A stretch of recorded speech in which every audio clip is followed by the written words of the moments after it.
ఆంధ్రప్రదేశ్ రాష్ట్రంలో YSRCP party 2024 assembly ఎన్నికల్లో ఒంటరి పోరాటానికి సిద్ధమైంది. ఏ పార్టీతో పొత్తు ఉండదు, బీజేపీతో పొత్తు ఉండదు, కమ్యూనిస్ట్ పార్టీలతో కూడా పొత్తు ఉండదు. ఆయనకి వ్యూహకర్తగా ఉన్న ప్రశాంత్ కిషోర్ పీకే అంటారు. ఆ పీకే అనే ఆయనకి ఒక సర్వే సంస్థ ఉంది, దాని పేరు ఐప్యాక్. ముందు నుంచి కూడా ఆయన ప్రశాంత్ కిషోర్ పీకే యొక్క సలహా, ఆయన వ్యూహం, ఆయన సంస్థ చేసిన సర్వే ఫలితాల ఆధారంగా సీట్లు కేటాయిస్తున్నాడు. ఈ ఐప్యాక్ అనే సంస్థ గత 4.5 సంవత్సరాలుగా 6 సార్లు సర్వేలు నిర్వహించి అభ్యర్థుల యొక్క పనితీరుని అంచనా వేసి ప్రజల్లో వాళ్ళకున్న పలుకుబడి, మళ్ళీ ఇంకొకసారి సీట్ ఇస్తే గెలుస్తారా లేరా అనే అంశాలను పరిశీలించి ఒక నివేదిక ఇచ్చిన తర్వాత జగన్మోహన్ రెడ్డి 2024 ఏప్రిల్ మేలో జరిగే అసెంబ్లీ ఎన్నికలకు 75 మందికి ఆయన దాదాపు సీట్లు నిర్ధారించి పత్రికల్లో మీడియా పరంగా ప్రకటించకపోయినా ఆ 75 మందికి వ్యక్తిగతంగా మీరు ప్రచారం చేసుకోండి, మీరే అభ్యర్థులు, గట్టిగా పనిచేయండి, మళ్ళీ గెలవాలని చెప్పి వాళ్ళకి తన నిర్ణయాన్ని తెలియపరిచారు. ఈ 75 మంది జాబితా లీకులతో సోషల్ మీడియాలో ప్రచారం జరుగుతూ ఉంది. ఆ 75 ఎవరంటే, 1 ధర్మవరం నియోజకవర్గం కేతిరెడ్డి వెంకటరామిరెడ్డి, 2 కళ్యాణదుర్గం ఉషశ్రీ చరణ్, 3 సింగనమల జొన్నలగడ్డ పద్మావతి, 4 తాడిపత్రి కేతిరెడ్డి పెద్దారెడ్డి, 5 రాయదుర్గం కాపు రామచంద్రారెడ్డి, 6 రాప్తాడు తోపుదుర్తి ప్రకాష్ రెడ్డి, 7 హిందూపురం ఎంకే రూప, 8 పత్తికొండ కంగాటి శ్రీదేవి, 9 ఆదోని సాయి ప్రసాద్ రెడ్డి, 10 మంత్రాలయం బాలనాగిరెడ్డి, 11 పాణ్యం కాటసాని రామభూపాలరెడ్డి, 12 బనగానపల్లి కాటసాని రామిరెడ్డి, 13 డోన్ బుగ్గన రాజేంద్రనాథరెడ్డి, 14 పులివెందల వైఎస్ జగన్మోహన్ రెడ్డి, 15 పొద్దుటూరు శివప్రసాద్ రెడ్డి, 16 జమ్మలమడుగు సుధీర్ రెడ్డి, 17 కుప్పం భరత్, 18 పుంగనూరు పెద్దిరెడ్డి రామచంద్రారెడ్డి, 19 సత్యవేడు కోనేటి ఆదిమూలం, 20 శ్రీకాళహస్తి బిఎం మధుసూదన రెడ్డి, 21 వెంకటగిరి నెదురుమెల్లి రామ్ కుమార్ రెడ్డి, 22 తిరుపతి భూమన కరుణాకర్ రెడ్డి, 23 ఉదయగిరి మేకపాటి రాజగోపాలరెడ్డి. 24 ఆత్మకూరు మేకపాటి విక్రమ్ రెడ్డి. 25 కందుకూరు మహీధర్ రెడ్డి. 26 సర్వేపల్లి కాకాని గోవర్ధన్ రెడ్డి. 27 నెల్లూరు జిల్లాలో ఉన్న కోవూరు నియోజకవర్గం Nallapureddy Prasanna Kumar Reddy. 28 Markapuram Nagarjuna Reddy. 29 Parchur Amanchi Krishnamohan. 30 Vemuru Meruga Nagarjun. 31 Macherla Pinnelli Ramakrishna Reddy. 32 Gurazala Kasu Mahesh Reddy. 33 Vinukonda Bolla Brahmanaidu. 34 Sattenapalli Ambati Rambabu. 35 Pedakurapadu Namburi Sankara Rao. 36 Guntur east Sheikh Noori Fatima. 37 Tenali Annabathuni Sivakumar. 38 Ponnur Kilari Rosaiah. 39 Gudivada Kodali Nani. 40 Gannavaram Vallabhaneni Vamsi. 41 Machilipatnam Perni Kittu. 42 Mylavaram Vasantha Krishna Prasad. 43 Vijayawada east Devineni Avinash. 44 Vijayawada west Vellampalli Srinivas. 45 Tiruvuru doctor Koneru Satyapriya.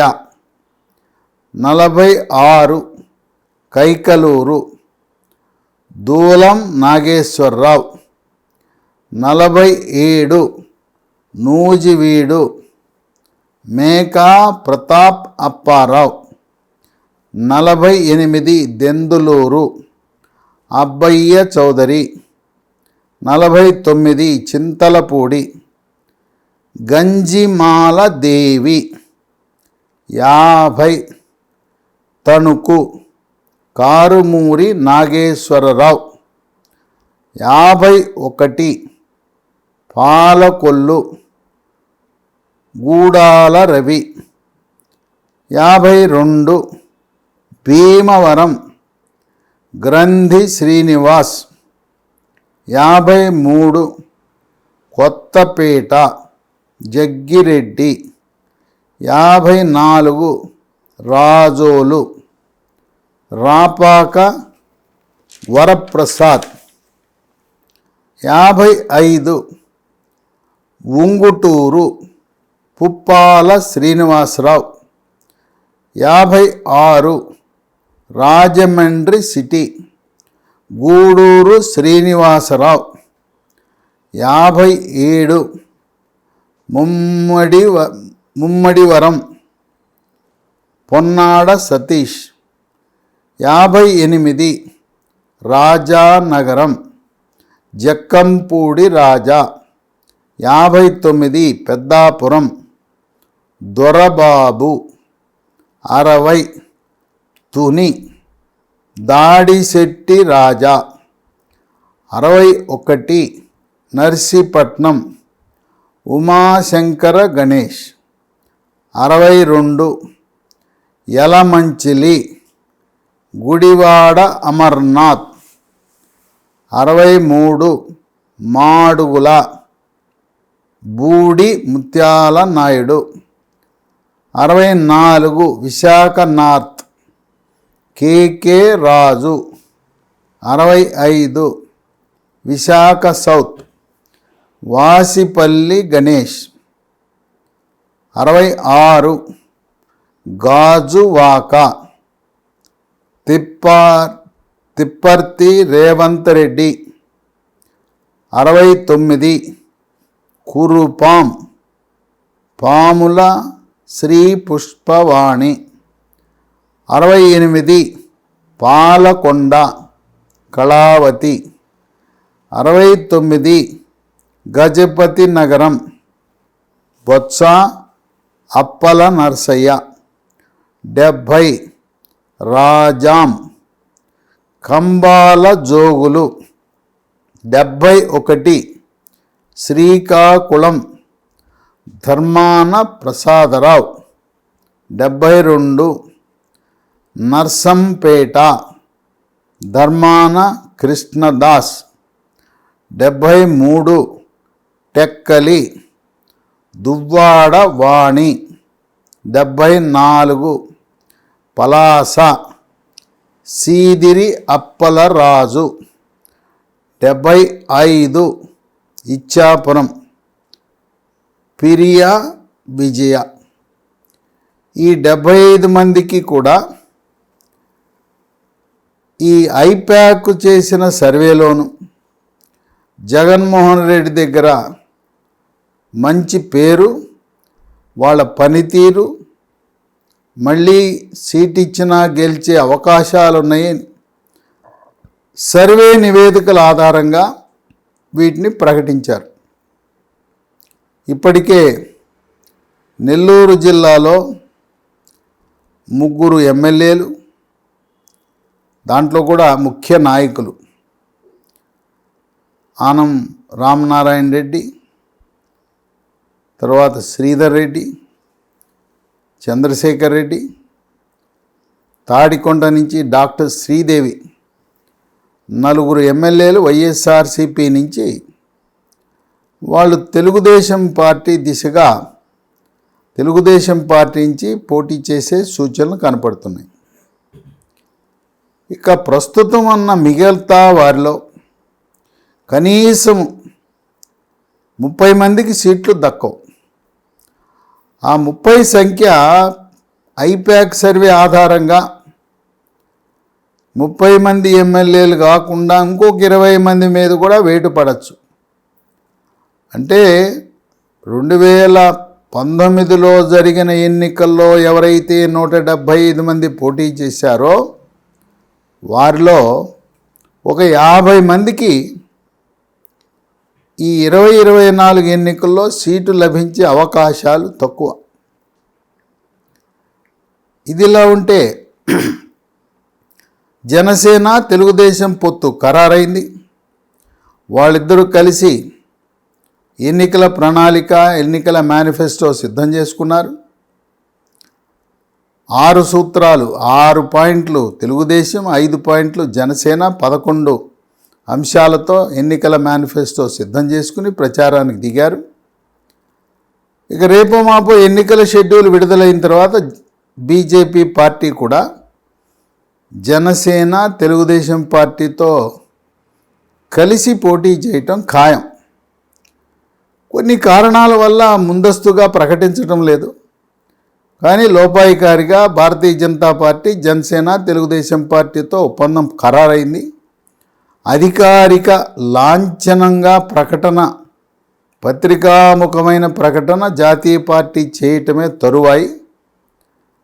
అన్నీ కూడా సీట్ల విషయంలో ఇప్పటికే తెలుగుదేశం పార్టీ చంద్రబాబు నాయుడు జైలుకు వెళ్ళకముందే 106 మంది తెలుగుదేశం అభ్యర్థులను ఎంపిక చేసి ఖరారు చేసి పత్రికలకు విడుదల చేయకపోయినా ఆయా అభ్యర్థులకు చెప్పి నియోజకవర్గాల్లో గట్టిగా పనిచేసుకోండి అని చెప్పారు.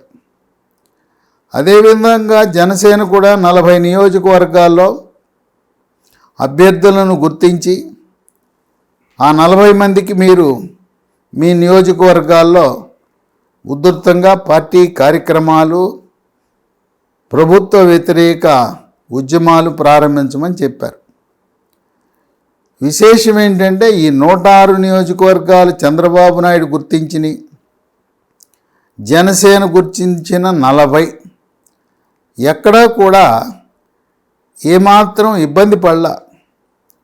ఇద్దరి జాబితాలు కూడా వేరువేరుగా ఉన్నాయి. 2 పార్టీలు ఒకే నియోజకవర్గాన్ని కోరుకోలే. ఆ విధంగా ఇద్దరు కూడా కలిసి మాట్లాడుకుని ఈ 146 నియోజకవర్గాల్లో స్పష్టత వచ్చింది. ఇక బీజేపీ పొత్తు ఖరారు అంటే ప్రకటన జరిగిన తర్వాత మానసికంగా గతంలో లాగా 2014లో లాగా 13 అసెంబ్లీ సీట్లు, ఎమ్మెల్యే సీట్లు ఇవ్వడానికి జనసేన, తెలుగుదేశం పార్టీ కూడా సిద్ధమైంది. వాళ్ళకి ఏ సీట్లు అడుగుతారో కూడా తెలిసి ఆ సీట్ల పట్ల కొంత అనిశ్చితి ఉంచి బీజేపీ ఏ సీట్లు కోరుతుందో, వాళ్ళకి ఎక్కడ బలమైన అభ్యర్థులు ఉన్నారో ఆ సీట్ల వ్యవహారంలో తెలుగుదేశం, జనసేన పార్టీ ఆచితూచి వ్యవహరిస్తూ ఉంది. దాదాపుగా ఆ 13 సీట్లు ఎవరు ఎక్కడనేది స్పష్టత ఉన్న రీత్యా ఈ 3 పార్టీలు కూడా సీట్ల కేటాయింపులో ఎటువంటి ఇబ్బందులు ఎదురుకావు. జనసేన, తెలుగుదేశం పార్టీలోని నాయకులు కూడా వాళ్ళు త్యాగం చేసి అవసరమైతే వాళ్ళ నియోజకవర్గాన్ని మిత్రపక్షానికి కేటాయించిన ఆ మిత్రపక్ష పార్టీని గెలిపించడానికి కంకణబద్దులై ఎమ్మెల్యే కాకపోతే ఎమ్మెల్సీ అవడానికి రంగం సిద్ధం చేసుకున్నారు. జనసేన, తెలుగుదేశం పార్టీలో ఉండే మాజీ ఎమ్మెల్యేలు, మాజీ మంత్రులు, మాజీ ఎమ్మెల్సీలు, మాజీ పార్లమెంట్ సభ్యులందరూ మనం పోటీ చేయటం అనేది ముఖ్యం కాదు, వ్యక్తిగత ప్రయోజనాలు కాదు, ఎట్టి పరిస్థితుల్లో కూడా పార్టీ గెలవాలి, డూ ఆర్ డై. ఇక ఇప్పుడు 2024 ఎన్నికల్లో తెలుగుదేశం పార్టీ అధికారంలోకి రాకపోతే ఇక మళ్ళీ అధికారంలోకి రావటం అనేది అసంభవం. అసలు పార్టీ మనుగడ కూడా ప్రశ్నార్థకం కాబోతూ ఉంది. అందువల్ల ఎవరో చెప్పుడు మాటలు విని Janasena party power star Pawan కళ్యాణ్తో ఏ రకమైన అభిప్రాయ భేదాలు వచ్చినా, వారిని సరిగా చూసుకోకపోయినా తెలుగుదేశం పార్టీ అధికారం కోల్పోవటమే కాదు, పార్టీ కూడా సంక్షోభంలోకి నెట్టబడుతుంది. అందువల్ల తెలుగుదేశం పార్టీకి చారిత్రాత్మకమైన అవసరం. సీట్ల విషయంలో కూడా చంద్రబాబు నాయుడు ఈసారి కొంచెం ఉదారంగా ఉండబోతున్నాడు. కొంతమంది కావాలని తెలుగుదేశం, జనసేన పార్టీ మధ్యలో అభిప్రాయ భేదాలు తంపులు పెట్టడానికి, జనసేనకి 40 ఎందుకు, కొంతమంది మరీ 10 జాలవా 20 జాలవా, కొంతమంది అసలు జనసేన మనకొద్దు, తెలుగుదేశం ఒంటరిగా పోటీ చేస్తే గెలిచేస్తామని చెప్పేవాళ్ళు కూడా ఉన్నారు. వాస్తవానికి జనసేన, తెలుగుదేశం, బీజేపీ 3 పార్టీలు కలిస్తేనే 2014లో మాదిరి అధికారంలోకి వస్తారు. బీజేపీ అవసరం కూడా ఉన్నది. బీజేపీకి తక్కువ శాతం ఓట్లున్నా ఎన్నికలు పారదర్శకంగా, నిష్పక్షపాతంగా జరగాలంటే బీజేపీ పాత్ర అవసరం. కేంద్ర పారామిలిటరీ దళాలు దిగాలి, కఠినంగా నీతిగా పనిచేసే కేంద్ర పరిశీలకులు దిగాలి. ఆ రకంగా కేంద్ర ప్రభుత్వం, బీజేపీ భాగస్వామ్య పక్షంగా ఉంటే ఎటువంటి పోలింగ్ ప్రక్రియకు అవరోధం లేకుండా, అవకతవకలు జరగకుండా నిష్పక్షపాతంగా జరుగుతుంది.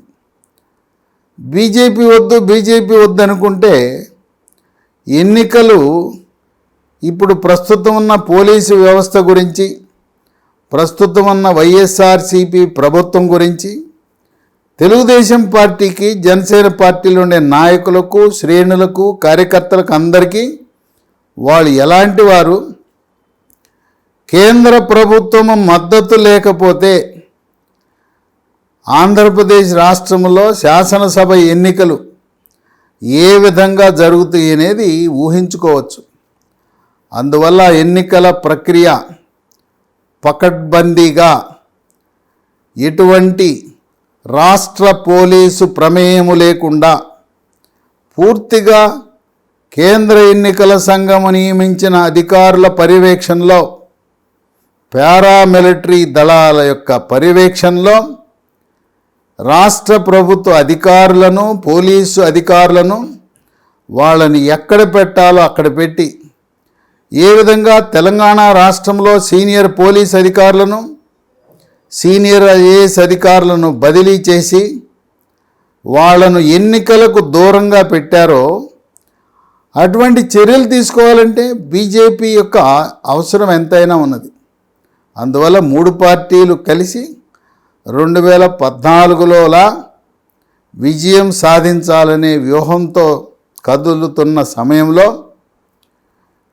జగన్మోహన్ రెడ్డి కూడా అప్రమత్తమై 2019లో విడివిడిగా పోటీ చేయబట్టి మనం గెలిచాం, వాళ్ళు ముగ్గురు కలిస్తే కష్టకాలం రాబోతున్నదని వాళ్ళ పార్టీ సమావేశాల్లో చెప్పటం, ఎన్నికలను అంత ఈజీగా తీసుకోవద్దని వాళ్ళ శ్రేణులకు, నాయకులకు, ఎమ్మెల్యే కూడా హితబోధ చేస్తున్నాడు. వైఎస్ఆర్సీపీ పార్టీ కూడా చావో రేవో డూ ఆర్ డై 2024 ఏప్రిల్ మేలో జరిగే ఎన్నికల్లో వైఎస్ఆర్సీపీ పార్టీ విజయం సాధించకపోతే ఈ పార్టీ మనుగడ కూడా ప్రశ్నార్థకము కావచ్చు అని రాజకీయ వర్గాల్లో ఊహాగానాలు ఉన్నాయి. అందువల్ల అభ్యర్థుల ఎంపికలో ఎటువంటి మొహమాటాలకు పోకుండా ప్రశాంత్ కిషోర్ పీకే ఐపాక్ టీం ఇచ్చిన ఆ నివేదికల ఆధారంగా ఎటువంటి ప్రలోభాలకు గురి కాకుండా వైఎస్ జగన్మోహన్ రెడ్డి అభ్యర్థుల ఎంపిక చేయబోతున్నాడు. ఈ 75 మంది అభ్యర్థులు కూడా ఆహా ఓహో నాకు సీట్ వచ్చేసింది కదా అని ఈ రాబోయే 7 నెలల కాలంలో వాళ్ళు డబ్బు ఖర్చు పెట్టకుండా, తిరగకుండా, ప్రజలకు దూరంగా ఉంటూ ఎక్కడో నగరాల్లో నివసిస్తే ఈ 75 మంది గురించి కూడా ఈ సర్వే అలాగే కొనసాగుతుంది. గత సర్వేల మాదిరిగా ప్రజాదరణ ఉన్నదా లేదా అనేది ఇంకా అలాగే కొనసాగుతూ ఉంటాయి సర్వేలు. ఈ 75 మంది అభ్యర్థుల్లో ఎవరికైనా సర్వేల్లో ఇతన్ని ఓడిపోయే అవకాశం ఉన్నది, అతనికి సీట్ ఇచ్చారు కదా అని పడుకున్నాడు, ప్రజల దగ్గరికి వెళ్ళటం లేదు, సేవ చేయటం లేదు, నియోజకవర్గంలో అందుబాటులో లేడనే నివేదిక వస్తే ఈ 75 మందిలో కూడా కొద్ది మందికి సీట్లు నిరాకరించవచ్చు అనే సమాచారం ఐపాక్ సంస్థ జగన్మోహన్ రెడ్డికి ఇచ్చినట్లుగా ఊహాగానాలు ఉన్నాయి. ఏదేమైనా 2024 ఏప్రిల్ మేలో జరిగే ఎన్నికలు అటు తెలుగుదేశం జనసేన పార్టీకి, ఇటు వైఎస్ఆర్సీపీ పార్టీ 2 పార్టీలకు కూడా, 2 కూటములకు కూడా చావో రేవో డూ ఆర్ డై అనే విధంగా ఉన్నాయి. అందువల్ల కేంద్ర ఎన్నికల సంఘం, కేంద్ర ప్రభుత్వం ఎన్నికలలో ఎటువంటి అక్రమాలు, అరాచకాలు జరగకుండా కాపాడవలసిన బాధ్యత కేంద్ర ప్రభుత్వానికి, భారతీయ జనతా పార్టీ జాతీయ ప్రభుత్వానికి ఉన్నదని చెప్పి విశ్లేషకులు భావిస్తున్నారు.